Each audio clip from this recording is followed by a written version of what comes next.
दोस्तों Cochin shipyard limited की बात करें तो इस सरकारी पीएसयू स्टॉक के अंदर ओएफएस की अनाउंसमेंट सरकार ने कर दी है।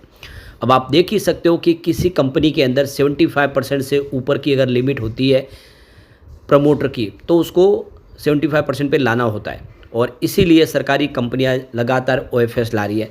इससे पहले आप देख सकते हो कि आरवीएनएल में ओएफएस आ चुका है, एचजेवीएन लिमिटेड में ओएफएस आया है। तो इसी तरह से बहुत सारी कंपनियों में ओएफएस सरकार ला रही है और अब कोचिन शिपयार्ड बिल्डर्स में भी ओएफएस आएगा और इसके माध्यम से सरकार अपनी कुछ स्टेक बेचेगी।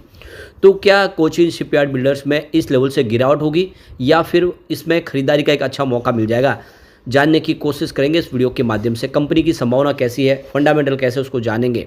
लेकिन फ्रेंड्स उससे पहले अगर आप पहली बार हमारे चैनल पे आए तो चैनल को सब्सक्राइब कर दीजिए, एक बेल आइकॉन दबा दीजिए ताकि जब भी नया वीडियो बने पहला नोटिफिकेशन आपको मिले। वीडियो पसंद आए तो लाइक से जरूर कीजिए। चलो फ्रेंड्स वीडियो स्टार्ट करते हैं। मैं हूँ आपका दोस्त एस बी दवे और हमारे अपने चैनल ऑनलाइन कमाई में आपका बहुत बहुत स्वागत है। तो सबसे पहले कोचिन शिपयार्ड बिल्डर्स के आज के कारोबार की बात करें तो स्टॉक की शुरुआत पॉजिटिव हुई 1626 पर। कल क्लोजिंग 1624 के आसपास थी। इंट्राडे में 1605 का लो भी बना, यानी इंट्राडे में स्टॉक के अंदर गिरावट हुई, लेकिन अच्छी यहाँ पे तेज़ी बनी और निचले लेवल से खरीदारी लौट के आई और 1688 के स्तर पे तेज़ी बना के क्लोजिंग ऊपर की तरफ रही है 1673 के आसपास, जहाँ पे 2.99% की शानदार तेज़ी देखने को मिली। तो काफ़ी बेहतर आज किया है और अब सरकार ने फैसला किया कि वो ओएफएस के जरिए 5% की स्टेक सरकार बेचेगी। तो नॉन रिटेल इन्वेस्टर के लिए 16 अक्टूबर को और रिटेल इन्वेस्टर के लिए 17 अक्टूबर को ये खुलेगा ओएफएस। और देख सकते हो कि इस समय ये बड़ा फैसला लिया गया। तो भारत सरकार ने कोचिन शिपयार्ड लिमिटेड के ऑफर फॉर सेल यानी ओएफएस के माध्यम से 5% हिस्सेदारी बेचने की योजना बनाई है। सरकार ने आज 15 अक्टूबर को इसकी घोषणा कर दी है। इसके फ्लोर प्राइस की बात करें तो 1540 रुपीज़ प्रति शेयर रखी गई है। तो करंट प्राइस से काफ़ी डिस्काउंट में स्टॉक आपको मिलने वाला है। ओएफएस में 2.5% का जो बेस ऑफर सेल तय किया गया है, इसके साथ ही इसमें 2.5% का अतिरिक्त ग्रीन शू ऑप्शन उपलब्ध है। कोचिन शिपयार्ड के शेयर में आज 3% के आसपास की हमने तेज़ी देखी है। तो कोचिन शिपयार्ड का ओएफएस नॉन रिटेल इन्वेस्टर के लिए 16 अक्टूबर को खुलने जा रहा है और रिटेल इन्वेस्टर के लिए एक दिन के बाद यानी 17 अक्टूबर को खुलेगा। और 30 सितंबर तक सरकार के पास कोचिन शिपयार्ड में 72.86% की हिस्सेदारी थी। तो सरकार 75% से नीचे अपनी लिमिट है, उसके बावजूद भी यहाँ पे अपनी होल्डिंग कम करके फंड रेज करना चाहती है। तो कोचिन शिपयार्ड का नेट प्रॉफिट फाइनेंशियल 2025 की जून तिमाही में अगर देखें तो सालाना दर पर 76.5% बढ़कर 174.2 करोड़ तक पहुँचा है।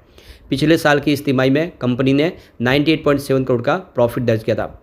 तो प्रॉफिट में काफ़ी अच्छी वृद्धि देखने को मिली है। इस दौरान कंपनी का रेवेन्यू 61.1% की ज़बरदस्त बढ़त के साथ 771.5 करोड़ तक पहुंच गया है, जबकि पिछले साल सेम क्वार्टर में ये 475.9 करोड़ के आसपास था।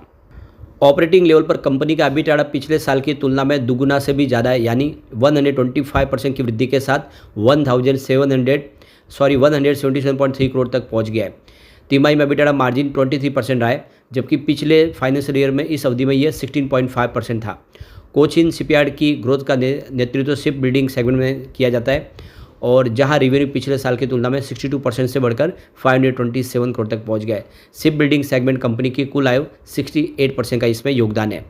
कंपनी का शिप रिपेयरिंग बिजनेस जो कुल सेल्स में 32% का योगदान देता है, इसका रेवेन्यू पिछले साल की तुलना में 63% बढ़कर 245 करोड़ तक पहुंच गया, जबकि मार्जिन पिछले साल के मुकाबले 24% बढ़कर 43% हो गया है।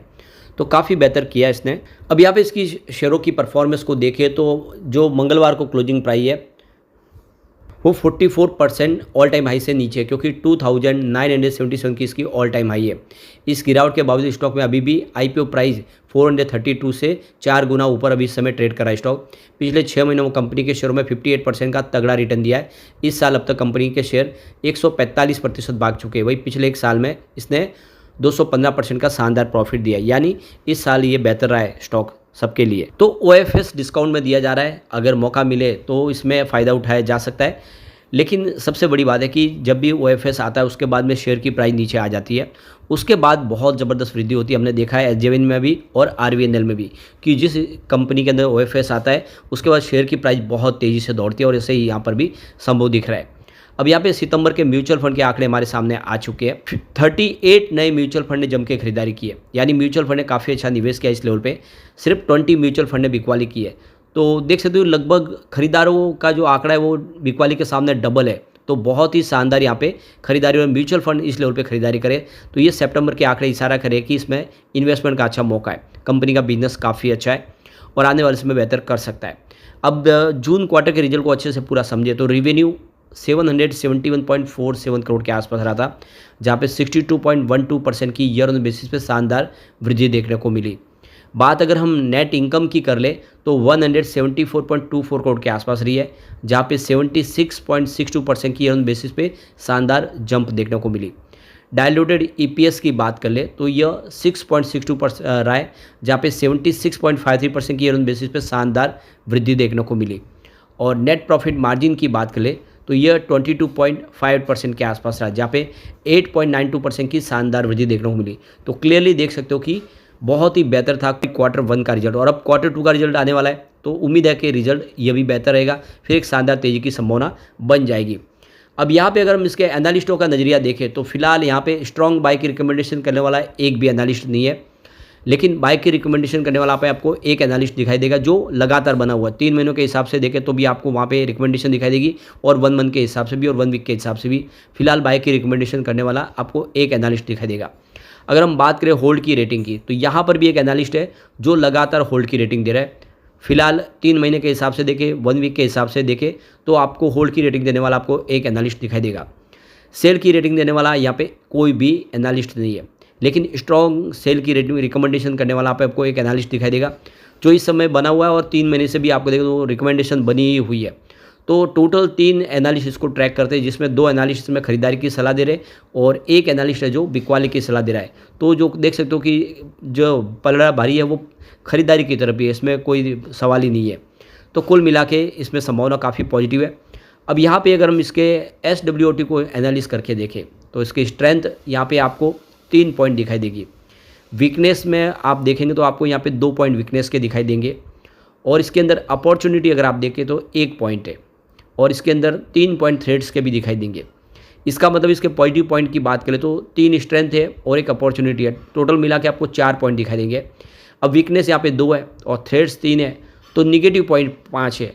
तो जो पलड़ा भारी आपको देखेंगे तो निगेटिव पॉइंट का दिखा देगा, उस हिसाब से देखें तो थोड़ा सा यहाँ पे प्रदर्शन आपको कमजोर दिखाई देगा, लेकिन इसकी परफॉर्मेंस देखें तो इस समय बेहतर दिखाई देगी। सेल्स ग्रोथ देखें तो पिछले 10 साल में 7% रहा, 5 ईयर के हिसाब से देखें तो गिर के 4% पर आ गया, लेकिन 3 ईयर के हिसाब से फिर से बढ़ के 9% हो गया। इस TTM 68% है, यानी सेल्स ग्रोथ पिछले 10 सालों में सबसे शानदार है।